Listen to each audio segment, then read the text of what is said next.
ಪದಗಳಲ್ಲಿ ವರ್ಣಿಸಲಾಗದಂತಹ ಒಂದು ಆತ್ಮೀಯ ಕೊಡುಗೆ ಕಾರ್ಯಕ್ರಮವನ್ನು ನನ್ನ ಸ್ಟಾಫ್ನವರು ಮಾಡ್ತಾರೆ.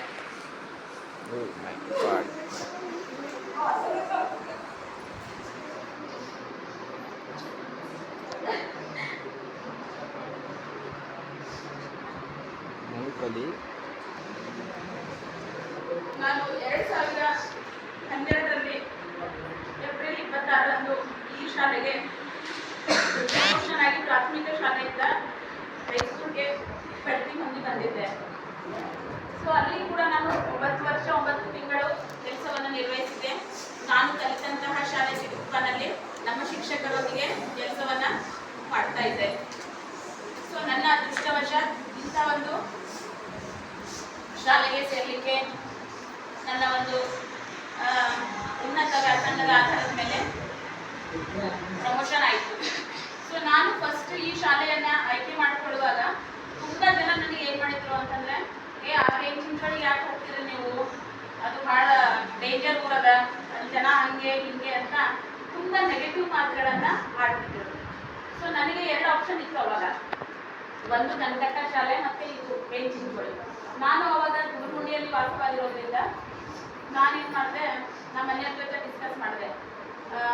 ನಾವು ಮುಂದೆ ಹುನ್ನಾವಾಗ ಏನಾದರೂ ಸೆಟ್ಲ್ ಆಗೋ ವಿಚಾರ ಇದ್ದರೆ ನಾನು ಕನಕಟ್ಟ ತೊಗೊಳ್ತೀನಿ, ಇಲ್ಲ ಗುರುಗುಂಡಿಯಲ್ಲೇ ಇರೋಣ ಅಂತಂದರೆ ನಾನು ರೇಂಜಿಂಗ್ಗಳು ತೊಗೊಳ್ತೀನಿ ಅಂತ ಅಂದೆ. ಅವಾಗ ಅವರಂದ್ರು, ಇಲ್ಲ ನಾನು ಯಾವುದೇ ಕಾರಣಕ್ಕೂ ಊರು ಬಿಡಲ್ಲ, ನಾನು ಇಲ್ಲೇ ಗುರುಗುಂಡಿಯಲ್ಲೇ ವಾಸ ಇರ್ತೀನಿ, ಸೊ ನೀನು ರೇಂಜಿಂಗ್ಗಳನ್ನೇ ಆಯ್ಕೆ ಮಾಡ್ಕೊಳ್ಬೇಕು ಅಂತ ಹೇಳಿದರು. ಆಮೇಲೆ ನನ್ನಲ್ಲಿ ಒಂದು ಆತ್ಮವಿಶ್ವಾಸ ಏನಿತ್ತು ಅಂತಂದರೆ, ಊರು ಹೇಗೆ ಇರಲಿ, ಜನ ಹೇಗೆ ಇರಲಿ, ಮಕ್ಕಳು ಹೇಗೆ ಇರಲಿ, ನಾನು ಚೆನ್ನಾಗಿ ಕೆಲಸ ಮಾಡಿದ್ರೆ ಎಂಥವರನ್ನಾದರೂ ಪರಿವರ್ತನೆ ಮಾಡ್ಬೋದಲ್ಲ ಎನ್ನುವಂಥ ಒಂದು ಆತ್ಮವಿಶ್ವಾಸದ ಮೇಲೆ ನಾನು ಸ್ಥಳ ಆಯ್ಕೆ ಮಾಡಿಕೊಂಡೆ. ಎಲ್ಲರ ಒಂದು ನೆಗೆಟಿವ್ ವಿಚಾರಗಳನ್ನು ಎಕ್ಸೆಪ್ಟ್ ಮಾಡಿದಾಗ್ಯೂ ಕೂಡ ಧೈರ್ಯ ಮಾಡಿ ನಾನು ತಗೊಂಡೆ. ಬಟ್ ಯಾವಾಗ ನಾನು ಜಾಯಿನ್ ಆಗಿ ಜೂನಲ್ಲಿ ಶಾಲೆಗೆ ಬಂದೆ, ಸೊ ಅವರೆಲ್ಲ ಹೇಳಿರುವಂಥದ್ದು ಸುಳ್ಳು ಅಂತ ಅನಿಸ್ಬಿಟ್ಟಿತ್ತು ನನಗೆ. ಯಾಕಂತಂದರೆ ಊರು ಜನರ ಒಂದು ಆತ್ಮೀಯತೆ, ಮಕ್ಕಳ ಒಂದು ಪ್ರೀತಿ, ನಮ್ಮ ಸ್ಟಾಫ್ನವರ ಇರುವಂತಹ ಒಂದು ಆತ್ಮೀಯತೆ ಎಲ್ಲ ಕಂಡು ನಾನು ಒಳ್ಳೆ ಡಿಸಿಷನ್ ಮಾಡಿದೆ ಅಂತ ನನಗೆ ಅವತ್ತು ಅನಿಸಿತ್ತು. ಸೊ ಅವತ್ತು ಜಾಯಿನ್ ಆದವಳು 12 ವರ್ಷ 3 ತಿಂಗಳವರೆಗೆ ನಾನು ಇಲ್ಲಿ ಕಳೆದಿದ್ದು ನನಗೆ ಗೊತ್ತೇ ಆಗಲಿಲ್ಲ. 12 ವರ್ಷಗಳು ಯಾವ ರೀತಿ ಗತಿಸಿದ್ವು ಅನ್ನೋದೇ ನನಗೆ ಗೊತ್ತಾಗಿಲ್ಲ. ಯಾಕಂತಂದರೆ 12 ವರ್ಷದಲ್ಲಿ ಒಂದು ದಿನ ಕೂಡ ಒಬ್ಬ ಪೇರೆಂಟ್ಸ್ ಆಗಲಿ, ಒಂದು ಮಗು ಆಗಲಿ, ಒಬ್ಬ ಟೀಚರ್ ಆಗಲಿ ನನ್ನ ಜೊತೆ ಯಾವತ್ತೂ ಕೂಡ ಜಗಳ ಆಡಿಲ್ಲ, ಯಾವತ್ತೂ ಕೂಡ ಕಂಪ್ಲೇಂಟ್ ಮಾಡಿಲ್ಲ, ಯಾವತ್ತೂ ಕೂಡ ಅಸಡ್ಡೆಯಿಂದ ವರ್ತಿಸಿಲ್ಲ. ಇಂತಹ ಒಂದು ಅದ್ಭುತ ಶಾಲೆಯಲ್ಲಿ ನಾನು ಕೆಲಸ ಮಾಡಿದ್ದು ನಿಜಕ್ಕೂ ನನ್ನ ಸೌಭಾಗ್ಯ, ನನ್ನ ಪುಣ್ಯದ ಫಲವಾಗಿ ಈ ಬೆಂಚಿಂಚೋಳಿಯಲ್ಲಿ ನಾನು ಕೆಲಸ ನಿರ್ವಹಿಸಲಿಕ್ಕೆ ನಿಯುಕ್ತಿಗೊಂಡೆ ಅಂತ ನನಗೆ ಅನಿಸ್ತಾ ಇತ್ತು. ಇವತ್ತಿಗೂ ಕೂಡ ನನಗೆ ಬೆಂಚಿಂಚೋಳಿ ಬಿಟ್ಟು ಹೋಗುವಂತಹ ಯಾವುದೇ ಅನಿವಾರ್ಯತೆ ಇರಲಿಲ್ಲ. ಕೇವಲ ಏನಂತಂದ್ರೆ ಈ ಊರಿಗೆ ವಾಹನಗಳ ಸೌಲಭ್ಯ ಅಷ್ಟಾಗಿ ಇರದೇ ಕಾರಣ ನಾನು ಬೈಕ್ ಮೇಲೆ ಬರ್ತಾ ಇರ್ತೀನಿ. ಹಾಗಾಗಿ ದಿನೇ ದಿನೇ ನಮ್ಮ ಒಂದು ಏಜ್ ಫ್ಯಾಕ್ಟರ್ ಕೂಡ ಮ್ಯಾಟರ್ ಆಗಿಬಿಟ್ಟು ಹೆಲ್ತ್ ಇಶ್ಯೂಸ್ ಆಗ್ತವೆ ಮುಂದೆ. ಈಗ ಹುಮ್ನಾಬಾದ್ ಲೋಕಲ್ ಖಾಲಿ ಇದೆ ಅನ್ನೋ ಒಂದೇ ಒಂದು ಕಾರಣಕ್ಕೆ ನಾನು ಆಯ್ಕೊಂಡಿದ್ದೀನಿ. ಮಕ್ಕಳೇ, ನಿಮ್ಗೆ ಯಾವುದೇ ಒಂದು ಮೋಸ ಮಾಡಿ ದ್ರೋಹ ಮಾಡಿ ಹೋಗುವಂಥ ಮನಸ್ಸು ನನಗೆ ಇರಲಿಲ್ಲ. ನಾನು ಈ ಹುಮ್ನಾಬಾದ್ ಲೋಕಲ್ ಇರದೇ ಇದ್ದ ಪಕ್ಷದಲ್ಲಿ ಬೇರೆ ಯಾವ ಅಕ್ಕಪಕ್ಕದ ಊರು ಕೂಡ ತಗೊಳ್ತಾ ಇರಲಿಲ್ಲ. ಲಾಸ್ಟ್ ಟೈಮ್ ಕೂಡ ನಾನು ಕನಕಟ್ಟಾಗ ಮತ್ತೆ ಹೋಗ್ಬೇಕಂತ ಭಾವಿಸಿದ್ದೆ. ಆದರೆ ನಮ್ಮ 10ನೇ ತರಗತಿಯ ಪ್ರಿಯಾ ಅವಳು ನನ್ನ ಬೈಕಿಗೆ ಹಿಡ್ಕೊಂಡು ಎಷ್ಟು ಹತ್ಲು ಅಂತಂದರೆ, ಇಲ್ಲ ಟೀಚರ್ ಇದೊಂದು ವರ್ಷ ನೀವು ಇರಲೇಬೇಕು, ಮುಂದಿನ ವರ್ಷ ಹೋಗಿ. ಆ ಮಕ್ಕಳ ಒಂದು ಚಿತ್ರಣದಿಂದಾಗಿ ನಾನು ಲೋಕಲ್ ಸಿಕ್ಕರೆ ಹೋಗೋಣ, ಇಲ್ಲಾಂದ್ರೆ ಬೇಡ ಅಂತಾನೆ ಅವಾಗೆ ಡಿಸೈಡ್ ಮಾಡಿದೆ. ಈ ವರ್ಷ ಕೂಡ 9th ಕ್ಲಾಸ್ ದೇವಿಕಾ ಕೂಡ ಅದೇ ಮನಸ್ಥಿತಿ. ನಾನು ಡ್ಯೂಟಿಗೆ ಅವತ್ತು ರಿಪೋರ್ಟ್ ಮಾಡ್ಕೊಳ್ಳುವಾಗ ಅವತ್ತು ನಿಮಗೆ ಮಾತಾಡಿಸದೆ ಹೋದೆ. ಯಾಕಂತಂದ್ರೆ ನೀವೆಲ್ಲ ನನ್ನನ್ನು ಮತ್ತೆ ಇಲ್ಲಿ ತಡೆದು ಕಟ್ಟ ಹಾಕ್ತೀರ ನಿಮ್ಮ ಪ್ರೀತಿಯಲ್ಲಿ, ನಿಮ್ಮ ಅಳುವಿನ ಮಡು ನೋಡ್ಕೊಂಡು ನನಗೆ ಹೋಗೋಕ್ಕಾಗಲ್ಲ ಅಂತ ಯಾರಿಗೂ ನಾನು ಮುಖ ತೋರಿಸಿದೆ. ಕ್ಲಾಸ್ ತಗೊಂಡು ನೇರವಾಗಿ ನಾನು ಅವತ್ತು ಜಾಯಿನ್ ಆದೆ. ಸೊ ಯಾಕಂತಂದ್ರೆ ಅಷ್ಟೊಂದು ಪ್ರೀತಿಯನ್ನು ನೀವು ನನಗೆ ಕೊಟ್ಟಿದ್ದೀರಾ, ಅಷ್ಟೊಂದು ಅಕ್ಕರೆಯನ್ನು ನೀವು ಕೊಟ್ಟಿದ್ದೀರಾ. ಸ್ವಂತ ಮಕ್ಕಳಿಗಿಂತಹ ಜಾಸ್ತಿ ಆದಂತಹ ಒಂದು ಸಲಹೆ ನನ್ನ ಜೊತೆ ನೀವು ಇಟ್ಕೊಂಡಿದ್ದೀರಿ. ಪ್ರತಿಯೊಬ್ಬರು ಕೂಡ ನಾನು ಹೇಳಿರುವಂತಹ ಮಾತು ಚಾಚು ತಪ್ಪದೆ ಪಾಲಿಸಿದ್ದೀರಾ. ಇವತ್ತು ನನ್ನ ಹಳೆಯ ವಿದ್ಯಾರ್ಥಿಗಳು ಕೂಡ ಎಲ್ಲರೂ ಆಗಮಿಸಿದ್ದೀರಾ. ನಿಮ್ಮೆಲ್ಲರನ್ನ ನೋಡಿ ನನ್ನ ಮನಸ್ಸು ನಿಜವಾಗ್ಲೂ ಬಹಳ ತುಂಬಿ ಬಂತು. ಯಾಕಂದ್ರೆ ನಾನು ಫಸ್ಟ್ ಬ್ಯಾಚ್ ಸ್ಟೂಡೆಂಟ್ ಹಿಡ್ಕೊಂಡು ಇಲ್ಲಿಯ ಬ್ಯಾಚ್ವರೆಗೂ ಎಲ್ಲರೂ ಕೂಡ ಬಂದಿದ್ದೀರಾ. ಆಮೇಲೆ ಪ್ರತಿ ವರ್ಷ ನನ್ನ ಬರ್ಡೇ ಸೆಲೆಬ್ರೇಷನ್ ಎಷ್ಟು ಅದ್ದೂರಿಯಾಗಿ ಮಾಡ್ತಾ ಇದ್ರಿ ಅಂತಂದ್ರೆ ಅದು ನಾನು ಮರೀಲಿಕ್ಕೆ ಸಾಧ್ಯ ಇಲ್ಲ. ಅಷ್ಟು ಮಿಸ್ ಮಾಡ್ಕೊಳ್ತೀನಿ ಮಕ್ಕಳಿಗೆ. ಲಾಸ್ಟ್ ಟೈಮ್ ನನ್ನ ಬರ್ಡೇ ದಿನ ನಾನು ಶಾಲೆಗೆ ಬಂದಿರಲಿಲ್ಲ, ಆದರೂ ಕೂಡ ಟೀಮ್ ಆಗಿ ಬಂದು 5-6 ಟೀಮ್ನವರು ನಮ್ಮ ಮನೆಗೆ ಕೇಕ್ ಎಲ್ಲ ತಂದು ಅಲ್ಲಿ ನನ್ನ ಬರ್ಡೇಲಿ ನೀವು ಕೂಡ ಸಂಭ್ರಮಾಚರಣೆಯನ್ನ ಮಾಡುತ್ತೆ. ಸೊ ಇಂತಹ ಮಕ್ಕಳು, ಇಂತಹ ಸ್ಟಾಫು, ಇಂತಹ ಪೇರೆಂಟ್ಸು ಎಲ್ಲೂ ಸಿಗಲಿಕ್ಕೆ ಸಾಧ್ಯ ಇಲ್ಲ ಅಂತ ಅನ್ಸುತ್ತೆ. ನಮ್ಮ ಮುಖ್ಯಗಳ ಬಗ್ಗೆ ಎಷ್ಟು ವರ್ಣನೆ ಮಾಡಿದ್ರು ಕಡಿಮೆ. ಯಾಕಂದ್ರೆ ನಾವು ಬಹಳ ಶಾಲೆಯಲ್ಲಿ ನೋಡ್ತಿರ್ತೀವಿ, ಎಲ್ಲ ಶಾಲೆಯಲ್ಲಿ ಏನಪ್ಪ ಅಂತಂದ್ರೆ ಬಹಳಷ್ಟು ಒಂಥರ ಕಿರುಕುಳದ ವಾತಾವರಣ ಕಂಡು ಬರುತ್ತೆ. ಈ ರೀತಿ ಆತ್ಮೀಯ ವಾತಾವರಣ ಕಂಡು ಬರುವಂತದ್ದು ನಮ್ಮಂತ ಪುಣ್ಯವಂತರಿಗೆ ಕೆಲವು ಶಾಲೆಗಳಲ್ಲಿ. ಸರ್ ಸ್ವಭಾವ ಎಷ್ಟು ಸೌಮ್ಯ ಅಂತಂದ್ರೆ ನಾವೇನಾದ್ರೂ ಅಚಾನಕ್ ಆಗಿ ಏನೋ ತಪ್ಪು ಮಾಡಿದ್ರು ಕೂಡ ಅವ್ರು ನಮಗೆ ಒಂದು ಏರು ಧ್ವನಿಯಲ್ಲಿ ಯಾವತ್ತೂ ಹೇಳಿಲ್ಲ. ಅವರು ತುಂಬಾ ಆತ್ಮೀಯವಾಗಿ, ತುಂಬಾ ಮೃದುವಾಗಿ, ಸೌಮ್ಯವಾಗಿ ನಮ್ಮನ್ನ ತಿದ್ದಲಿಕ್ಕೆ ಅವರು ಪ್ರಯತ್ನ ಮಾಡ್ತಾ ಇದ್ರು. ನಮ್ಮೆಲ್ಲ ಸ್ಟಾಫ್ ಅನ್ನ ಅವ್ರ ಅಕ್ಕ ತಂಗಿಯ ತರ ಟ್ರೀಟ್ ಮಾಡ್ತಾ ಇದ್ರು. ನಮ್ಮ ಈ ಒಂದು ಫ್ಯಾಮಿಲಿ ತರ ಇತ್ತು ನಮ್ಮ ಈ ಶಾಲೆ. ಸೊ ಒಂದು ಫ್ಯಾಮಿಲಿಯಿಂದ ಹೇಗೆ ಮದುವೆ ಮಾಡ್ಕೊಂಡು ತವ್ರ ಮನೆ ಬಿಟ್ಟು ಗಂಡನ ಮನೆಗೆ ಹೋಗುವಾಗ ಒಬ್ಬ ಹೆಣ್ಮಗಳಿಗೆ ಎಷ್ಟು ನೋವಾಗುತ್ತಲ್ಲ, ಅಷ್ಟು ನೋವು ನನಗೆ ಇವತ್ತು ಆಗ್ತಾ ಇದೆ ಮಕ್ಕಳೇ. ನಿಜಕ್ಕೂ ನಿಮ್ಮನ್ನ ನಾನು ಬಹಳ ಮಿಸ್ ಮಾಡ್ಕೊಳ್ತಾ ಇದ್ದೀನಿ. ಅದೇ ರೀತಿಯಾಗಿ ನಮ್ಮ ಸ್ಟಾಫ್ನವ್ರ ಬಗ್ಗೆ ಹೇಳಬೇಕು ಅಂತಂದ್ರೆ, ನಮ್ಮ ಶಾಲೆಯ ನನ್ನ ಹಿರಿಯ ಸಹೋದರಿ ಶ್ರೀಮತಿ ಯಾವುದೇ ಒಂದು ಕಷ್ಟ ಇರಲಿ ಸುಖ ಇರಲಿ ನಾವಿಬ್ರು ಶೇರ್ ಮಾಡ್ಕೊಳ್ತೀವಿ. ಸೊ ಅವರನ್ನು ಕೂಡ ನಾನು ಬಹಳ ಮಿಸ್ ಮಾಡ್ಕೊಳ್ತೀನಿ. ಅದೇ ರೀತಿಯಾಗಿ ರೀಟಾ ಮೇಡಮ್, ಅವ್ರ ಬಗ್ಗೆ ಎಷ್ಟು ವರ್ಣನೆ ಮಾಡಿದ್ರು ಕಡಿಮೆ. ಯಾಕಂದ್ರೆ ಒಂದು ದಿನನೂ ಅವರು 4 ವರ್ಷ ಆಯ್ತು ಬಂದು ಒಂದು ದಿನ ಕೂಡ ಅವರು ಏರ್ ಬಂದಿಯಲ್ಲಿ ಮಾತಾಡಿದ್ದೆ ನೋಡಿಲ್ಲ. ಅವ್ರು ಎಷ್ಟು ವರ್ಣನೆ ಮಾಡಿದ್ರು ಕಡಿಮೆ. ಯಾಕಂದ್ರೆ ನೆಗೆಟಿವ್ ಅನ್ನೋದು 1% ಕೂಡ ಅವ್ರ ಮನಸ್ಸಿನಲ್ಲಿಲ್ಲ. ಅಷ್ಟು ನಿಷ್ಕಲ್ಮಶವಾದಂತಹ ಭಾವ ಇರುವಂತಹ ಅಂತಹ ಮ್ಯಾಥ್ಸ್ ಟೀಚರ್ ನಮ್ಮ ಶಾಲೆಗೆ ಬಂದಿದ್ದು ನನ್ನ ಸೌಭಾಗ್ಯನೇ. ಅಂತವ್ರ ಜೊತೆ ನಾನು ಒಡನಾಟದಲ್ಲಿದ್ದು ಅವರಿಂದ ಕೂಡ ನಾನು ಬಹಳಷ್ಟು ವಿಷಯಗಳನ್ನ ಕಲ್ತ್ಕೊಂಡಿದ್ದೀನಿ. ಅದೇ ರೀತಿಯಾಗಿ ನಮ್ಮ ಸಹೋದರರ ಬಗ್ಗೆ ಹೇಳಬೇಕು ಅಂತಂದ್ರೆ, ನಮ್ಮ ರಮೇಶ್ ಸರ್ ಕೂಡ ಅವರು 3-4 ವರ್ಷನೇ ಆಯ್ತು. ಅವರು ನಮ್ಗೆ ಹಿರಿಯ ಅಣ್ಣನ ತರ ನಗ್ನಗ್ತಾ ಯಾವಾಗ್ಲೂ ಕೂಡ ಪ್ರತಿಯೊಂದಕ್ಕೂ ನಾವೇನಾದ್ರೂ ಹೇಳಿದ್ರೆ ಆಯ್ತು ಮೇಡಮ್ ಮಾಡೋಣ ಅಂತ ಅವರಷ್ಟು ಧನಾತ್ಮಕವಾಗಿ ಸ್ಪಂದಿಸ್ತಾ ಇದ್ರು. ಅದೇ ರೀತಿಯಾಗಿ ನಮ್ಮ ರಾಜೇಶ್ ಸರ್ ಕೂಡ ಯಾವಾಗ್ಲೂ ಎವರ್ ಸ್ಮೈಲಿಂಗ್ ಫೇಸ್ ಅವರು ತುಂಬಾ ದೂರದ ಬಾಗಲಕೋಟೆಯಿಂದ ಇಲ್ಲಿ ಬಂದು ಎಷ್ಟು ಆತ್ಮೀಯತೆ ಅಂತಂದ್ರೆ ಸ್ವಂತ ಅಕ್ಕ ತಂಗಿಯರಿಂದ ಅಷ್ಟು ನಾವು ಸಲಿಗೆಯಿಂದ ಇರ್ತಾ ಇದ್ವಿ. ಅದೇ ರೀತಿಯಾಗಿ ನಮ್ಮ ಕ್ಲರ್ಕ್ ಆಗಿರುವಂತ ಅಂಜನಡಿ ಸರ್, ಅವರು ಕೂಡ ಪಾಪ ಯಾವತ್ತೂ ಕೂಡ ನಾವ್ ಏನೇ ಹೇಳಿದ್ರು ಅವರು ವಲ್ಲ ಅಂತಂದಿಲ್ಲ, ಇಲ್ಲ ಅಂತ ಮಾತೇ ಹೇಳಿಲ್ಲ. ಸೈಲೆಂಟ್ ಆಗಿದ್ಕೊಂಡೆ ನಮ್ಮನ್ನೆಲ್ಲ ತುಂಬಾ ಅವರು ಹಚ್ಕೊಂಡು ಬಹಳ ಆತ್ಮೀಯವಾಗಿ ನಮ್ಮ ಜೊತೆ ಸಹೋದರ ಭಾವನೆಯಿಂದ ಇದ್ರು. ಹಾಗೇನೆ ರಾಜೇಂದ್ರ ಸರ್, ಅವರು ಕೂಡ ನಮ್ಮ ಜೊತೆ ಬಹಳಷ್ಟು ವರ್ಷ ಇಲ್ಲಿ ಕೆಲಸ ಮಾಡಿದ್ರು. ಇವತ್ತು ನನ್ನ ತಿಳ್ಕೊಡೋದಲ್ಲಿ ಅವ್ರು ಸ್ಪೆಷಲ್ ಆಗಿ ಬಂದಿದ್ದು ನನಗೆ ಬಹಳ ಖುಷಿ ಕೊಟ್ಟಿದೆ. ಅವರು ಕೂಡ ನಮಗೆ ಸಾಕಷ್ಟು ವಿಷಯದಲ್ಲಿ ಮಾರ್ಗದರ್ಶಿಯಾಗಿ ಕರ್ತವ್ಯವನ್ನ ನಿರ್ವಹಿಸ್ತಾ ಇದ್ರು. ಆಗಾಗ ಅವರು ಕೆಲವೊಂದು ನೆಗೆಟಿವ್ ವಿಚಾರಗಳನ್ನ ಮಾತಾಡ್ತಿದ್ರು, ಆದ್ರೂ ಕೂಡ ಇವತ್ತು ಅನಿಸ್ತಾ ಇದೆ ಅವರ ಕೆಲವೊಂದು ನೆಗೆಟಿವ್ಗಳು ಕೂಡ ನಮಗೆ ದಾರಿದೀಪ ಆಗಿದ್ವು ಅಂತ ಅನಿಸುತ್ತೆ. ಅದೇ ರೀತಿಯಾಗಿ ನನಗೊಂದು ನೋವು ಏನಿದೆ ಅಂತಂದ್ರೆ, last year district best teacher award ಪಡೆದಂತಹ ಸೈನ್ಸ್ ಅಲ್ಲಿ ಉತ್ತಮವಾದಂತಹ ಕಾರ್ಯನಿರ್ವಹಿಸ್ತಾ ಇರುವಂತಹ ಮುರಾರಿ ಸರ್ ಅವರು ನಮ್ಮ ಶಾಲೆಗೆ ಬಂದಿದ್ದಾರೆ. ಆದ್ರೆ ಅವ್ರ ಜೊತೆ ವರ್ಕ್ ಮಾಡೋಂತ ಸೌಭಾಗ್ಯ ನನಗಿಲ್ಲಲ್ಲ ಅಂತ ನೋವಾಗ್ತಾ ಇದೆ. ಯಾಕಂತಂದ್ರೆ ಒಂದ್ ಕಡೆ ಈ ವರ್ಷ ಅವ್ರ ಜೊತೆ ನಾನು ಇದ್ದೆ ಅಂತಂದ್ರೆ ನಮ್ಮ ಶಾಲೆಯನ್ನ ನಾವು ನ್ಯಾಷನಲ್ ಲೆವೆಲ್ ವರೆಗೂ ನಿಂತಿಸಬಹುದಾಗಿತ್ತು. ಆಲ್ರೆಡಿ ನಾವು ಸ್ಟೇಟ್ ಲೆವೆಲ್ ವರೆಗೂ ಸುಮಾರು ಸರಿ ಹೋಗಿ ಬಂದಿದ್ದೀವಿ. ನನ್ನ ಅವಧಿಯಲ್ಲಿ 5-6 ಸರಿ ನಾವು ಸ್ಟೇಟ್ ಲೆವೆಲ್ಗೆ ಮಕ್ಕಳನ್ನ ಕರ್ಕೊಂಡು ಹೋಗಿದ್ದೀವಿ. ಸಾಕಷ್ಟು ಪ್ರತಿಭಾವಂತ ಮಕ್ಕಳು ನಮ್ಮ ಶಾಲೆಯಲ್ಲಿದ್ದಾರೆ. ಅವರಿಗೆ ಕೇವಲ ಮಾರ್ಗದರ್ಶನ ಬೇಕಾಗಿದೆ ಅಷ್ಟೇ. ನಾವು ಅವರಿಗೆ ಮಾರ್ಗದರ್ಶನ ಮಾಡಿದ್ರೆ ಒಂದೊಂದು ಮುತ್ತು ವಜ್ರ ವೈಡೂರ್ಯ ತರ ಹೊಡೆಯುವಂತಹ ಪ್ರಾಡಕ್ಟ್ ನಮ್ಮಿಂದ ಇಲ್ಲಿಂದ ಹೊರಗೆ ಹೋಗ್ಲಿಕ್ಕೆ ಸಾಧ್ಯ. ಅಂತ ಒಂದು ಮಕ್ಕಳು ಇಲ್ಲಿ ಇದ್ದಾರೆ. ಸೊ ಯಾರು ದಡ್ರಲ್ಲ ಮಕ್ಕಳೇ. ಇಂಗ್ಲಿಷ್ ಅಂತೂ ಕಠಿಣ ಅಲ್ವೇ ಅಲ್ಲ. ನೀವು ಸರಿಯಾಗಿ ಬೇಸಿಕ್ ಅನ್ನ ಕಲಿದೇ ಇರೋದ್ರಿಂದ ನಿಮಗೆ ಅದು ಟಫ್ ಅನ್ಸುತ್ತೆ ಅಷ್ಟೇ. ಆದ್ರೆ ನೀವು ಸತತ ಪರಿಶ್ರಮ ಪಟ್ರೆ ನೀವು ಕೂಡ ಇಂಗ್ಲಿಷ್ ಅಲ್ಲಿ ಟಾಪರ್ ಆಗ್ಬೋದು. ನಾನೇ ಎಕ್ಸಾಂಪಲ್ ಹೇಳ್ಬೇಕು ಅಂದ್ರೆ ನನಗೂ ಕೂಡ 10th ವರೆಗೆ ಇಂಗ್ಲಿಷ್ ಸರಿಯಾಗಿ ಬರ್ತಾ ಇರಲಿಲ್ಲ.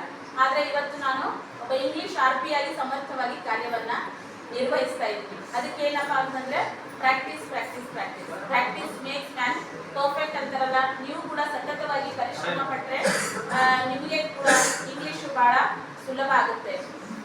ಆಮೇಲೆ ಈ ಬೇನ್ ಚಿಂಚೋಳಿ ನನಗೆ ಫಸ್ಟ್ ನೆಗೆಟಿವ್ ಅಂತ ಹೇಳಿದ್ರು, ಬಟ್ ನನಗೆ ಇಲ್ಲ, ಬಂದ್ಮೇಲೆ ಆಗಿರೋದು ಪಾಸಿಟಿವೇ ಜಾಸ್ತಿ, ನೆಗೆಟಿವ್ ಅನ್ನೋಂಥ ಅಂಶನೇ ಇಲ್ಲ. ರಾಜೇಂದ್ರ ಸರ್ ಅವಾಗವಾಗ ಹೇಳ್ತಾ ಇದ್ರು ಏನಂತಂದ್ರೆ, ನಮ್ಮ ಶಾಲೆ ಎದುರು ಗುಡಿ ಇದ್ರೆ ಅದು ಒಂದು ಶುಭ ಸೂಚಕ ಅಂತ. ಶಿವಬಂಜಪ್ಪನ ಗುಡಿಯರು ನಮ್ಮಲ್ಲಿ ಶಾಲೆ ಯಾರು ಬರ್ತಾರೋ ಅವ್ರಿಗೆಲ್ಲ ಒಳ್ಳೇದೇ ಆಗ್ಯದ ಅಂತ ಹೇಳ್ತಾ ಇದ್ರು. ಅದು 100% ನಿಜ ಅಂತ ನನಗೆ ಅನಿಸುತ್ತೆ. ಯಾಕಂತಂದ್ರೆ ನಾನು ಈ ಶಾಲೆಗೆ ಬಂದ್ಮೇಲೆ ನನ್ನ ಒಂದು ಪ್ರೊಫೆಷನಲ್ ಆಗಿಯೂ ಕೂಡ ಡೆವಲಪ್ ಆಯಿತು, ಆಮೇಲೆ ಪರ್ಸನಲ್ ಕೂಡ ಡೆವಲಪ್ ಆಯಿತು. ನಾನು ಈ ಬೆಂಚಿನಹಳ್ಳಿ ಶಾಲೆಯಲ್ಲಿ ಸೇರಿದ ಮೇಲೆ ಮುಂಚೆ ನಾನು ಪ್ರಾಥಮಿಕ ಶಿಕ್ಷಕರ ಸಂಘದಲ್ಲಿದ್ದೆ. ತದನಂತರದಲ್ಲಿ ಇಲ್ಲಿ ಬಂದ್ಮೇಲೆ ಹೈಸ್ಕೂಲ್ ಸಂಘದಲ್ಲಿಯೂ ಕೂಡ ನಾನು ಸೇರಿಕೊಂಡೆ. ಅದಾದ ನಂತರ ಕರ್ನಾಟಕ ಸಾವಿತ್ರಿಬಾಯಿ ಫುಲೆ ಶಿಕ್ಷಕಿಯರ ಸಂಘದಲ್ಲಿ ತಾಲೂಕು ಅಧ್ಯಕ್ಷರಾಗಿ ಜಾಯ್ನ್ ಆದೆ. ಅದು ನನ್ನ ಕಾರ್ಯವೈಖರಿಯನ್ನು ನೋಡಿ ಜಿಲ್ಲಾಧ್ಯಕ್ಷರಾಗಿ ಬಡ್ತಿ ಆಯಿತು. ಅದಾದ್ಮೇಲೆ ರಾಜ್ಯ ಸಹ ಕಾರ್ಯದರ್ಶಿ ಆದೆ. ಅದಾದ ನಂತರ ಇವಾಗ ರಾಷ್ಟ್ರೀಯ ಕಾರ್ಯದರ್ಶಿಯಾಗಿ ಕಾರ್ಯನಿರ್ವಹಿಸುವಂತ ಭಾಗ್ಯ ಕೂಡ ಸಿಕ್ಕಿದೆ. ಮಕ್ಕಳಿಗೆ ಒಂದು ಹೇಳ ಬಯಸ್ತೀನಿ ನಾನು, ನಾವು ಯಾವಾಗಾದ್ರೂ ಉನ್ನತೀಕರಣ ಆಗ್ತಾ ಇದೆ, ನಮ್ಮಲ್ಲಿ ನಾವು ಪ್ರೋಗ್ರೆಸ್ ಆಗ್ತಾ ಇದೀವಿ, ನಾವು ಮೇಲೆ ಹೋಗ್ತಾ ಇದೀವಿ ಅಂದ್ರೆ ಕಾಲ್ ಹಿಡಿದು ಎಳೆಯೋರು ಜಾಸ್ತಿ ಇರ್ತಾರೆ, ನಮ್ಮನ್ನ ತೆಗೆದುವವರು ಜಾಸ್ತಿ ಇರ್ತಾರೆ. ಆದ್ರೆ ನಮ್ಮ ಸ್ಟಾಫ್ ನಲ್ಲಿ ಮಾತ್ರ ನನಗೆ ಏನೋ ಒಂದು ಪ್ರಮೋಷನ್ ಆಯ್ತು, ನನಗೆ ಏನೋ ಒಂದು ಹೊಸದಾಯ್ತು ಅಂತಂದ್ರೆ ಎಲ್ಲರೂ ಎಷ್ಟು ಸಂಭ್ರಮ ಪಡೋರು ಗೊತ್ತಾ. ಎಷ್ಟು ಸ್ವಂತ ಅವ್ರ ಮನೆಯಲ್ಲಿ ಅಕ್ಕ ತಂಗಿಯರಿಗೆ ಏನಾದ್ರೂ ಸಿಕ್ಕರೆ ಎಷ್ಟು ಖುಷಿ ಆಗುತ್ತಲ್ಲ, ಅಷ್ಟು ಖುಷಿ ನಮ್ಮ ಸ್ಟಾಫ್ನವ್ರು ಪಡ್ತಾ ಇತ್ತು. ಅದು ನನಗೆ ಬಹಳ ಹೆಮ್ಮೆ ಅನ್ಸುತ್ತೆ. ಯಾಕಂತಂದ್ರೆ ಬೇರೆ ಕಡೆ ಎಲ್ಲ ನಾವು ನೋಡ್ತೀವಿ, ನಾವ್ ಏನಾದ್ರೂ ಪ್ರೋಗ್ರೆಸಿವ್ ಪಥದಲ್ಲಿ ನಡೆದಾಗ ಕಾಲು ಹಿಡಿದು ಎಳೆದು ನಮ್ಮನ್ನ ಅಲ್ಲೇ ತಟ್ಟೋದು ಬಿಟ್ಟು ತಲೆಯನ್ನ ಚಚ್ಚಿ ಏನ್ ಮಾಡ್ತಾರೆ, ಅಲ್ಲಿ ನಮ್ಮನ್ನ ಡಿಪ್ರೆಸ್ ಮಾಡ್ತಾರೆ. ಆದ್ರೆ ನಮ್ಮ ಸ್ಟಾಫ್, ನಾನು ಗರ್ವದಿಂದ ಹೇಳ್ಕೊಡ್ತೀನಿ, ಇವತ್ತು ನಿಮ್ಮ ಸಾರಿಕಾ ಟೀಚರ್ ಏನಾದ್ರೂ ನ್ಯಾಷನಲ್ ಲೆವೆಲ್ ವರೆಗೆ ಮಿಂಚ್ತಾ ಇದ್ದಾರೆ, ಅವ್ರು ಏನಾದ್ರೂ ಸ್ಟೇಟ್ ಲೆವೆಲ್ ನಲ್ಲಿ RPI ಕೆಲಸ ಮಾಡ್ತಾ ಇದ್ದಾರೆ, ಅವ್ರದ್ದು ಏನಾದ್ರೂ ಒಂದು ಇವತ್ತು ಛಾಪ್ ಇದೆ ಅಂದ್ರೆ ಅದು ಕ್ರೆಡಿಟ್ ನಮ್ಮ ಇಡೀ ಸ್ಟಾಫ್, ನಮ್ಮ HM ಸರಿಗೆ ಹೋಗುತ್ತೆ ಅಂತ ನಾನು ಘಂಟಾಘೋಷವಾಗಿ ಹೇಳಕ್ಕೆ ಬಯಸ್ತೀನಿ. ಮನುಷ್ಯನಲ್ಲಿ ಟ್ಯಾಲೆಂಟ್ ಇರ್ಬೋದು, ಸಾಕಷ್ಟು ನನಗಿಂತ 1000 ಪಟ್ಟು ಪ್ರತಿಭಾನ್ವಿತರು ಇದ್ದಾರೆ ಟೀಚರ್ಸ್, ಇಲ್ಲ ಅಂತಲ್ಲ. ಆದ್ರೆ ಅವರಿಗೆ ಅಂತಹ ಪೂರಕ ವಾತಾವರಣ ಸಿಗಲ್ಲ, ಅಂತಹ ಪ್ರೋತ್ಸಾಹ ನುಡಿಗಳು ಅವರಿಗೆ ಸಿಗಲ್ಲ. ಸೊ ಅದರ ಕಾರಣಕ್ಕಾಗಿ ಅವರ ಒಂದು ಟ್ಯಾಲೆಂಟ್ ಏನಾಗುತ್ತೆ, ಎಲೆಮರೆಯ ಕಾಯಿಯ ಹಾಗೆ ಉಳಿದೋಗುತ್ತೆ.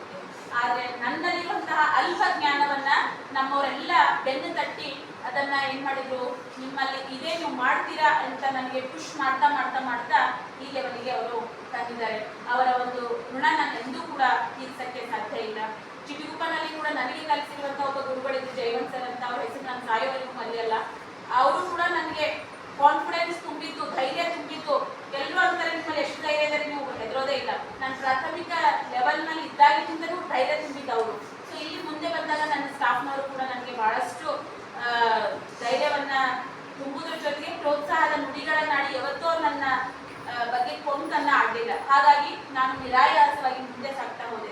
ಅದ್ರ ಜೊತೆಗೆ ನಮ್ಮ ಪ್ರಾಥಮಿಕ ಶಾಲೆಯಲ್ಲಿ ಇರುವಂತಹ ನಮ್ಮೆಲ್ಲರಿಗೂ ಹಿರಿಯರಾಗಿರುವಂತಹ ರಾಜಣ್ಣ ಸರ್, ಅವರು ಕೂಡ ನನಗೆ ಬಹಳ ಪ್ರೋತ್ಸಾಹ ಮಾಡ್ತಿದ್ರು. ಭೀಮಣ್ಣ ಸರ್ ಆಗಿರ್ಬೋದು, ಅಲ್ಲಿನ ಸ್ಟಾಫ್ ಕೂಡ ನಾನು ನೆನೆಸ್ಕೊಳ್ಳಿಕ್ಕೆ ಇಷ್ಟಪಡ್ತೀನಿ. ಯಾಕಂತಂದ್ರೆ ಅವರು ಕೂಡ ನಮಗೆ ಬಹಳ ಪ್ರೋತ್ಸಾಹದಾಯಕವಾಗಿ ಬೆನ್ನು ತಟ್ಟಿ ನಮ್ಮನ್ನ ಖುಷಿ ಮಾಡಿದ್ದಾರೆ. ಆಮೇಲೆ ನನ್ನ ಪರ್ಸನಲ್ ಲೈಫ್, ಇದು ಪ್ರೊಫೆಷನಲ್ ಲೈಫ್ ನಲ್ಲಿ ನಾನು ಕಂಡಂತಹ ಉನ್ನತಿ. ಆದ್ರೆ ಪರ್ಸನಲ್ ಲೈಫ್ ಅಲ್ಲಿ ಕೂಡ ಕೆಲವೊಂದು ಕೊರಗುಗಳಿತ್ತು ನನಗೆ. ಸೊ ದೇವರ ಒಂದು ಸೌಭಾಗ್ಯದಿಂದಾಗಿ, ಅವರ ಆಶೀರ್ವಾದದಿಂದಾಗಿ ಇವತ್ತು ನನ್ನ ಪರ್ಸನಲ್ ಲೈಫ್ ಕೂಡ ಫುಲ್ಫಿಲ್ ಆಗಿದೆ. ನಾನು ನನ್ನ ಮಗಳ ಜೊತೆಗೆ ಆರಾಮಾಗಿ ತುಂಬಾ ಖುಷಿಯಾಗಿದ್ದೀನಿ. ಅದ್ರ ಜೊತೆಗೆ ನಮ್ಮ ಮನೆಯವರು ತುಗುರ್ಗುಂಡಿ ಬಿಟ್ಟು ಬರಲ್ಲ ಅಂದಿದ್ರು. ಸೊ ಅವರೇ ಏನಪ್ಪ ಅಂದ್ರೆ ಮುಂದೆ ಹುಮ್ನಾಬಾದಲ್ಲಿ ಸೈಟ್ ತಗೊಂಡು ಅಲ್ಲಿ ಮನೆ ಕಟ್ಟಿ ಅಲ್ಲೇ ಒಂದು ಉತ್ತಮವಾದ ಸುಂದರವಾದಂತಹ ಒಂದು ಕುಟೀರವನ್ನ ನಾವು ಕಟ್ಕೊಂಡಿದ್ವಿ. ಆ ಒಂದು ಕಾರಣಕ್ಕಾಗಿ ಇವತ್ತು ನಾನು ಚಿಂಚೋಳಿಯನ್ನ ಬಿಟ್ಟು ಹುಮ್ನಾಬಾದ್ಗೆ ಹೋಗ್ಬೇಕಾದಂತಹ ಪರಿಸ್ಥಿತಿ ಬಂತು. ಇಲ್ಲ ಅಂತಂದ್ರೆ ನಾನು ಪರ್ಮನೆಂಟ್ ಆಗಿ ಇಲ್ಲೇ ರಿಟೈರ್ಡ್ ಆಗ್ತಿದ್ದೆ. ಸೊ ಈ ರೀತಿಯಾಗಿ ನನ್ನ ಪ್ರೊಫೆಷನಲ್ ಲೈಫ್ ಆಗಿರ್ಬೋದು, ಪರ್ಸನಲ್ ಲೈಫ್ ಆಗಿರ್ಬೋದು, ಎಲ್ಲದಕ್ಕೂ ಕೂಡ ಈ ಒಂದು ಚಿಂಚೋಳಿ ವಾತಾವರಣ, ಶಾಲೆ, ಇಲ್ಲಿನ ಜನರು, ಇಲ್ಲಿನ ಮಕ್ಕಳು ಎಲ್ಲರೂ ಕೂಡ ನನಗೆ ಪೂರಕವಾಗಿದ್ದು ಬಹಳಷ್ಟು ನನಗೆ ಪ್ರೋತ್ಸಾಹವನ್ನ ಮಾಡಿದ್ದಾರೆ. ಆಮೇಲೆ ಆಗ್ಲೇ ಸರ್ ಹೇಳ್ತಿದ್ರು ಆಕ್ಟಿವಿಟಿ ಬೇಸ್ಡ್ ಟೀಚಿಂಗ್ ಮಾಡ್ತಾರೆ ಮೇಡಮ್ ಅಂತ. ಸೊ ಆ ಆಕ್ಟಿವಿಟಿ ಬೇಸ್ಡ್ ಟೀಚಿಂಗ್ ಮಾಡೋಕ್ಕೂ ಕೂಡ ಈ ಒಂದು ಶಾಲೆಯ ವಾತಾವರಣ ಬಹಳ ಪೂರಕವಾಗಿತ್ತು. ಇಲ್ಲಿನ ಒಂದು ಹಚ್ಚ ಹಸಿರಿನ ಒಲವನ್ನು ನೋಡಿ ನಾನು ಹೊರಗಡೆ ಬಂದು ಮಕ್ಕಳಿಗೆ ಆಗಾಗ ಟೀಚಿಂಗ್ ಎಲ್ಲ ಮಾಡ್ತಿದ್ದೆ. ಸೊ ಯೂಟ್ಯೂಬ್ ಚಾನಲ್ ಅಲ್ಲಿ ಕೂಡ ನಾನು ಹಾಕಿದ್ದೀನಿ. ಸಾಕಷ್ಟು ಜನ ಫಾಲೋವರ್ಸ್ ಇವತ್ತು ಯೂಟ್ಯೂಬ್ ಅಲ್ಲಿ ಕೂಡ ಇದ್ದಾರೆ. ಇಡೀ ರಾಜ್ಯಾದ್ಯಂತ ನಿಮ್ಮ ಟೀಚರ್ ಕೀರ್ತಿ ಹೋಗಿದೆ ಅಂತಂದ್ರೆ ಅದಕ್ಕೆ ಕಾರಣ ನಿಮ್ಮ ಮಕ್ಕಳು. ನಿಮ್ಮಿಂದನೇ ನಾವು, ನಮ್ಮಿಂದ ನೀವಲ್ಲ, ನಿಮ್ಮಿಂದನೇ ನಾವು. ಸೊ ನಿಮ್ಮಿಂದಾಗಿ ಇವತ್ತು ನಾನು ರಾಜ್ಯ ಮಟ್ಟದವರೆಗೂ ಕೂಡ ಹೆಸರನ್ನ ಪಡ್ಕೊಳ್ಳಿಕ್ಕೆ ಸಾಧ್ಯ ಆಗಿದೆ. ಸೊ ಈ ಶಾಲೆ ಬಗ್ಗೆ ಎಷ್ಟು ಹೇಳಿದ್ರು ಕೂಡ ಕಮ್ಮಿನೇ, ಈ ಸ್ಟಾಫ್ ಬಗ್ಗೆ ಎಷ್ಟು ಹೇಳಿದ್ರು ಕೂಡ ಕಮ್ಮಿನೇ ಅಂತ ಹೇಳ್ತಾ ಇಂತಹ ಮಕ್ಕಳು ಮುಂದೆ ಸಿಗ್ತಾರೋ ಇಲ್ಲೋ ಗೊತ್ತಿಲ್ಲ. ಯಾಕಂತಂದ್ರೆ ನಾನು ಮೊನ್ನೆ ಜಾಯಿನ್ ಆದಾಗ ನೀವೆಲ್ಲ ನಂಬ್ತಿರೋ ಇಲ್ವೋ ಲೋಕಲ್ ಸಿಕ್ಕಿದೆ ಅಂತ ತುಂಬಾ ಖುಷಿಯಲ್ಲಿದ್ದೆ. ಬಟ್ ನಾನು ಅಲ್ಲಿ ಹೋಗಿ ಜಾಯಿನ್ ಆದ ತಕ್ಷಣ ಇಡೀ ರಾತ್ರಿ ನಾನು ಹತ್ಕೊಂತ ಮಾಡ್ಕೊಂಡಿದ್ದೀನಿ. ನಿಮ್ಗೆಲ್ಲ ಭಾಳ ನೆನೆಸ್ಕೊಂಡಿದ್ದೆ ಅವತ್ತು. ಯಾಕಂದ್ರೆ ಅಲ್ಲಿನ ಮಕ್ಕಳು ಭಾಳ ಅರೋಗೆಂಟ್. ಸಿಟಿಯಲ್ಲಿ ಇರುವಂತ ಮಕ್ಕಳು 18 ಹಳ್ಳಿಯಿಂದ ಬರೋರು 18 ತರ ಅವ್ರ ವಿಚಾರಗಳು. ನನ್ನ ಮಕ್ಕಳು ಎಷ್ಟಪ್ಪ ಒಂದು ಕಣ್ಣು ಬೀಸಿದ್ರೆ ಅವರು ಹೋಗುವಂದ ತಕ್ಷಣ ಹೋಗ್ತಿದ್ರು, ಕೂಡಂದ ತಕ್ಷಣ ಕೂಡ್ತಿದ್ರು. ಆದ್ರೆ ಇಲ್ಲಿ ಎಂತ ಮಕ್ಕಳು ಅಂತ ಬಹಳ ಬೇಜಾರಾಯ್ತು ನನಗೆ. ಫಸ್ಟ್ ಡೇ ಹೋದಾಗ ಅಲ್ಲಿನ ಮಕ್ಕಳ ವರ್ತನೆ ನೋಡಿ ಬಹಳ ಅಂದ್ರೆ ಬಹಳ ಮನಸ್ಸಿಗೆ ನೋವಾಗ್ತಿತ್ತು. ಆದ್ರೆ ಇನ್ನೊಂದು ಕೂಡ ಹೇಳಕ್ ಬಯಸ್ತೀನಿ, ನಾನು ಹೋಗಿ 8 ದಿವಸ ಆಯ್ತು. 8 ದಿನದಿಂದ ನಾನು ಏನ್ ಮಾಡ್ತಾ ಇದ್ದೀನಿ, ಅವರಿಗೆ ಸತತವಾಗಿ ಪ್ರಯತ್ನ ಮಾಡ್ತಾ ಇದ್ದೀನಿ ತಿದ್ದಕ್ಕೆ, ಅವರ ಒಂದು ಬಿಹೇವಿಯರ್ ಅಲ್ಲಿ ಚೇಂಜ್ ಮಾಡಕ್ಕೆ ಪ್ರಯತ್ನ ಮಾಡ್ತಾ ಇದ್ದೀನಿ. ಆಲ್ಮೋಸ್ಟ್ ಒಂದು 40% ವರೆಗೆ ಅವ್ರ ವರ್ತನೆಯಲ್ಲಿ ಚೇಂಜ್ ಆಗಿದೆ. ಅವರು ಬಹಳ ಖುಷಿ ಆಯ್ತು ನನಗೆ. ಹಿಂದಿನ ಕ್ಲಾಸ್ ನಾನು ನೋಡ್ಬೇಕಾಗಿತ್ತು, ಎಷ್ಟು ಅವರು ತಲ್ಲೀನರಾಗಿತ್ತು ನನ್ನ ಕ್ಲಾಸ್ ನಲ್ಲಿ ಅಂತಂದ್ರೆ ಅಷ್ಟು minute of silent. First day ಹೋದಾಗ ನನಗೆ ಹಾಫ್ ಅನ್ ಅವರ್ ಅವ್ರ ಬಾಯಿ ಮುಚ್ಚೋದ್ರಲ್ಲೇ ಸಾಕಾಗೋಗಿತ್ತು. ಸುಮ್ಮನೆ ಈ ಕಡೆ ಹೇಳೋದ್ರಾಗೆ ಆ ಕಡೆ ಮಾತಾಡೋರು, ಆ ಕಡೆ ಹೇಳೋದ್ರಲ್ಲೇ ಈ ಕಡೆ ಮಾತಾಡೋರು. ಅಂತ ಮಕ್ಕಳು 8 ದಿವಸದಲ್ಲಿ ಬದಲಾವಣೆ ಅಂತ ತಲುಪಿದ್ದಾರೆ. ಸೊ ನಾವು ಮನಸ್ಸು ಮಾಡಿದ್ರೆ ಯಾರನ್ನು ಬೇಕಾದ್ರೂ ಪರಿವರ್ತನೆ ಮಾಡಬಹುದು ಅನ್ನೋದು ನನಗೆ ಮನವರಿಕೆ ಆಗಿದೆ. ಸೊ ಹಾಗಾಗಿ ಅಲ್ಲಿಯೂ ಕೂಡ ನಾನು ಮಕ್ಕಳಿಗೆ ನನ್ನ ಕೈಲಾದಷ್ಟು, ನನ್ನ ದೇವರು ಎಷ್ಟು ಜ್ಞಾನವನ್ನ ಕೊಟ್ಟಿದ್ದಾರೆ ಅದರ ಮಿಗಿಲಾಗಿ ನಾನು ಪ್ರಯತ್ನವನ್ನ ಪಟ್ಟು ಅಲ್ಲಿನ ಮಕ್ಕಳಿಗೂ ಕೂಡ ನಾನು ನ್ಯಾಯ ಒದಗಿಸುವ ಒಂದು ಕಾರ್ಯದಲ್ಲಿ ತೊಡಗಿಕೊಳ್ಳುತ್ತೇನೆ ಅಂತ ಹೇಳ್ತಾ, ನನ್ನ ಈ ಬೀಳ್ಕೊಡುಗೆ ಸಮಾರಂಭಕ್ಕೆ ಆಗಮಿಸಿರುವಂತಹ SDMC ಅಧ್ಯಕ್ಷರು ಪಾಪ ಅವರು ಸುಮಾರು ಹೊತ್ತಿನಿಂದ ನಮ್ಮೊಂದಿಗಿದ್ದಾರೆ. ಅವರು ಕೂಡ ಸಾಕಷ್ಟು ಮಾರ್ಗದರ್ಶನವನ್ನ ಕೊಡ್ತಿದ್ರು. ಹಾಗೆ ನಮ್ಮ SDMC ಸದಸ್ಯರಾದಂತಹ ಸಂಜೀವ್ ಕುಮಾರ್ ಸರ್ ಆಗಿದ್ದಾರೆ. ಆಮೇಲೆ ನಮ್ಮ ಪೇರೆಂಟ್ಸ್ ಆಗಿರುವಂತಹ ಸವಿತಾ ಅವರು, ಕವಿತಾ ಅವರು ಕೂಡ ಈ ಒಂದು ಎಲ್ಲ ಕೆಲಸಗಳನ್ನ ಬಿಟ್ಟು ಅವರು ಈ ಒಂದು ಸಮಾರಂಭದಲ್ಲಿ ಬಂದಿದ್ದಾರೆ. ಸೊ ಎಲ್ಲಕ್ಕಿಂತ ಹೆಚ್ಚಾಗಿ ನನ್ನ ಎಲ್ಲ ಹಳೆ ವಿದ್ಯಾರ್ಥಿಗಳು ಬಂದಿದ್ದೀರಲ್ಲ, ಅದು ನನಗೆ ಬಹಳ ಖುಷಿಯನ್ನ ಕೊಟ್ಟಿದೆ. ಮರೆಯಲಾಗದ ಸವಿ ನೆನಪು ಈ ಬೇಂಜಿಂಚೋಳಿ ನೀಡಿದೆ. ನಾನು ಎಷ್ಟೇ ದೂರ ಹೋದ್ರೂ ಕೂಡ ಮನಸ್ಸಿನಿಂದ ಮಾತ್ರ ನಾನು ಇಲ್ಲೇ ಇರ್ತೀನಿ. ನಾನು ಎಲ್ಲೇ ಹೋದ್ರೂ ಕೂಡ ನನ್ನ ಮನಸ್ಸು ಮಾತ್ರ ಇಲ್ಲೇ ಹರಿದಾಡ್ತಾ ಇರುತ್ತೆ. ನಿಮ್ಗೆ ಏನೇ ಡೌಟ್ಸ್ ಇದ್ರೂ ಕೂಡ ಎನಿ ಟೈಮ್ ನನಗೆ ಕಾಲ್ ಮಾಡ್ಬೋದು. ಯಾವುದೇ ಇಂಗ್ಲಿಷಿಗೆ ಸಂಬಂಧಪಟ್ಟಂತ ಏನೇ ವಿಷಯ ಇದ್ರೂ ಕೂಡ ನನ್ನೊಂದಿಗೆ ಮುಕ್ತವಾಗಿ ಚರ್ಚೆ ಮಾಡ್ಬೋದು. ಈಗಾಗಲೇ ಹಳೆ ವಿದ್ಯಾರ್ಥಿಗಳಿಗೆ ಗೊತ್ತು, ಅವ್ರಿಗೆ ಏನಾದರೂ ಡೌಟ್ಸ್ ಇದ್ರೆ ನನಗೆ ಕಾಲ್ ಮಾಡಿ ಅವರು ಕ್ಲಾರಿಫಿಕೇಶನ್ ಮಾಡ್ಕೊಳ್ತಾರೆ. ಸೊ ನಿಮಗೂ ಹೇಳ್ತಾ ಇದ್ದೀನಿ ಮಕ್ಕಳೇ, ನಿಮ್ಗೆ ಏನಾದರೂ ಡೌಟ್ಸ್ ಇದ್ರೆ ನೀವು ನಿಸ್ಸಂಕೋಚವಾಗಿ ಎನಿ ಟೈಮ್ ನನಗೆ ಕಾಂಟ್ಯಾಕ್ಟ್ ಮಾಡ್ಬೋದು. 24/7 ನಾನು ನಿಮಗೆ ಸೇವೆಯನ್ನು ಕೊಡಲಿಕ್ಕೆ ಸಿದ್ಧರಾಗಿದ್ದೀನಿ. ಕೆಲವು ಮಕ್ಕಳು ಹೇಳ್ತಾ ಇದ್ರು, ಟೀಚರ್ ನೀವು ಹೋದ್ಮೇಲೆ ನಮಗೆ ಪ್ರತಿಭಾ ಕಾರಂಜಿ ಹೇಗೆ ಅಂತ. ಆಲ್ರೆಡಿ ಶ್ರೀಮತಿ ಟೀಚರ್ ಇದ್ದಾರೆ, ರೀತಾ ಮೇಡಮ್ ಇದ್ದಾರೆ, ಆಮೇಲೆ ರೇಣುಕಾ ಮೇಡಮ್ ಕೂಡ, ಅವರು ಕೂಡ ಬಹಳ ಒಂದೇ ವರ್ಷದಲ್ಲಿ ತುಂಬಾ ಆತ್ಮೀಯರಾಗ್ಬಿಟ್ರು ನನ್ನ ಜೊತೆ. ಅತಿಥಿ ಶಿಕ್ಷಕರು ಅವರು ಕೂಡ ಟ್ಯಾಲೆಂಟೆಡ್ ಇದ್ದಾರೆ. ನೀವೇನ್ ಮಾಡ್ರಿ, ಅವರ ಜೊತೆ ಉತ್ತಮವಾದಂತ ಒಡನಾಟ ಇಟ್ಕೊಡ್ರಿ, ಅವ್ರಿಗೆ ಕೇಳ್ರಿ, ಮಾಡಿಸ್ತಾರೆ, ಅವರು ನಿಮ್ಗೆ ಮಾಡಿಸ್ತಾರೆ. ಅವರು ಕೂಡ ಸಖತ್ ಟ್ಯಾಲೆಂಟೆಡ್ ಇದ್ದಾರೆ. ಆಮೇಲೆ ನನಗೆ ಇನ್ನೊಂದು ಏನ್ ಆಶ್ಚರ್ಯ ಆಯ್ತು ಇವತ್ತು ಅಂತಂದ್ರೆ, ನಾನು ಇಷ್ಟು ದಿನ ನಿಮ್ಗೆಲ್ಲ ಒಂಥರ ನಿಮ್ಮಲ್ಲಿರುವಂತ ಪ್ರತಿಭೆಗೆ ಕುಗ್ಗಿಸಿದ್ನಾ ಅಂತ ಆಗ್ತಾ ಇದೆ. ಯಾಕಂತಂದ್ರೆ ಏನೇ ಕಾರ್ಯಕ್ರಮ ಇದ್ರು ಸರ್ ನನ್ನನ್ನು ಕರೆದ್ಬಿಟ್ಟು ಆಕ್ಟಿಂಗ್ ಮಾಡ್ರಿ ಮೇಡಮ್ ಅನ್ನೋರು ಮಾಡ್ತಿದ್ದೆ. ಏನಾದ್ರೂ ಇದ್ರೆ ಭಾಷಣ ಮಾಡಿದ್ರೆ ಮಾಡ್ತಿದ್ದೆ. ಯಾರಿಗೂ ನಾನು ಅವಕಾಶನೇ ಕೊಟ್ಟಿಲ್ಲಲ್ಲ. ಎಷ್ಟು ಟ್ಯಾಲೆಂಟೆಡ್ ಇದ್ದಾರೆ ನಮ್ಮಲ್ಲಿ ಟೀಚರ್ಸು. ರಮೇಶ್ ಸರ್ ಆಗಿರ್ಬೋದು, ರೀಟಾ ಮೇಡಮ್ ಆಗಿರ್ಬೋದು, ಎಷ್ಟು ಅದ್ಭುತವಾಗಿ ಅವರು ಮಾತಾಡಿದ್ರು ಇವತ್ತು. ಅವರ ಒಂದು ಟ್ಯಾಲೆಂಟಿಗೆ ನಾನು ಸರ್ಪ್ರೈಸ್ ಮಾಡಿದೆ ಏನೋ ಅಂತ ನನಗೆ ಅನಿಸ್ತಾ ಇದೆ. ಯಾಕಂತಂದ್ರೆ ನಾನು ಹೋದ್ಮೇಲೆ ಅವರು ಎಷ್ಟು ಚೆನ್ನಾಗಿ ರೆಡಿ ಆಗಿದ್ದಾರೆ, ಅದು ಕೂಡ ನೋಡಿ ನನಗೆ ಬಹಳ ಸಂತೋಷ ಆಯಿತು. ಸೊ ಪ್ರತಿಯೊಬ್ಬರಲ್ಲಿ ಕೂಡ ಪ್ರತಿಭೆ ಇದೆ. ಆ ಪ್ರತಿಭೆಯನ್ನ ನೀವೇನ್ ಮಾಡಬೇಕು, ಬಳಸ್ಕೊಳ್ಬೇಕು. ಅದು ನಿಮ್ಮ ಕೈಯಲ್ಲಿದೆ.